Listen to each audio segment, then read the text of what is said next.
Бактылуу үй бүлөдөн бактылуу өлкө куралат деп белгилеген өлкө башчыбыз дал ушул таризде бүгүнкү күнгө чейин 12 жарлыкка кол койгон. Жана бул жарлык мамлекеттик мекемелерде бир катар окуу жайларда жүзөгө ашырылууда. 2024 декабрында 18 декабрында курултай ачыларынын астында уңгу жол документине колун койду. Анан Кудайдын кулагы сүйүнсүн, элге тарап жайып атабыз.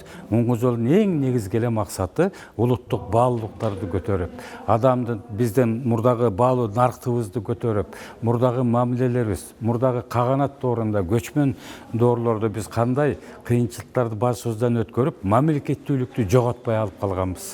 Кандай касиеттер, күчтөр менен ушул күнгө жеткиргенбиз.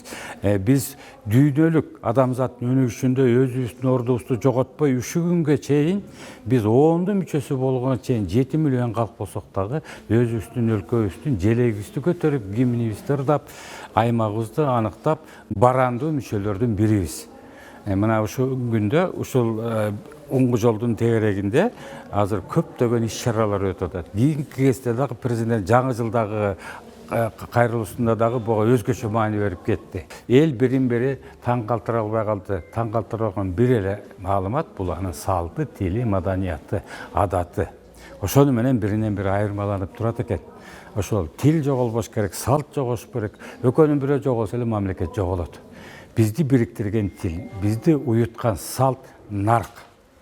Нарк көрүнүштөр, нарк түшүнүктөрү ошол улутту уютуп турган анын конституциясы катары кабыл алынып, макал лакаптар баягыдан бар алардын беренеси катары кабыл алынып, ушул күнгө чейин жашап келген экенбиз. Бир гана айыбыбыз көптөгөн кылымдардын ортосунда ушунун баарын китепке айландырып, кагазга түшүрө албаптырбыз, бирок анын көпчүлүгү башка мамлекеттик булактарда кеңири айтылып, даңазаланып жазылып жатат. Аталган жолугушууну Ата жолу республикалык коомдук бирикмеси уюштурган. Бул бирикме бир топ жылдардан бери уңгу жол боюнча иш алып барып келишет. Дал ушул президенттин жарлыгын биз көрсө 17 жылдан бери аткарып жүргөн уюм болуп атабыз да, ошол жарлыкта айтылган ар бир пункттар биздин ишибизде аткарылып атат буга чейин. Биз сөз жүзүндө эмес, иш жүзүндө аткарып атабыз. Ошону тек гана бүгүн кыскача бир жарым 2 сааттык программабызда ошону элге жарыя кылып, маектешип, пикир бөлүшүп, мындай бир сыртка чыгаргыбыз келди. Ошонун негизинде иш алып барып атабыз. Кыргыздын баатырларын, кыргыздын касиетин, кыргыздын уңгу жолун, өзөгүн, кыргыз улуттук кыргыздыгын сакташ керектигин, канткенде кыргыз сакталып калат, кыргыз кандай эл болгон, келечекте кандай эл болуп сакташ керек, ал үчүн эмнелерди жасаш керек. Ар бир адамдын жүрөгүндө кыргыз менен мекенчилдикти, ой сезимди ойготуу багытында иштерди алып барып аткан чоң уюмбуз.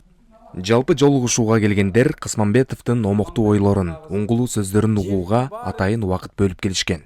Бүгүнкү боло турган жолугушуу Сүйүнбек Касманбетов жөнүндө уккандан кийин ошол кишини күтүп отуп калдым.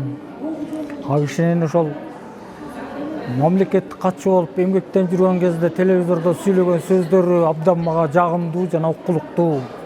Бардык адамдарга үлгү көрсөтө турган сөздөрдү, мурдагы ата бабадан бери айтылып келаткан сөздөрдү, уламыштарды айтып, ошону чечмелеп бергени мага жакчу. Ошондуктан ушул жыйынга келдим. Улуттук дем дүйнөлүк бийиктик уңгу жолун ар бирибиз жайылтып, өнүгүүгө карай багыт алышыбыз керек.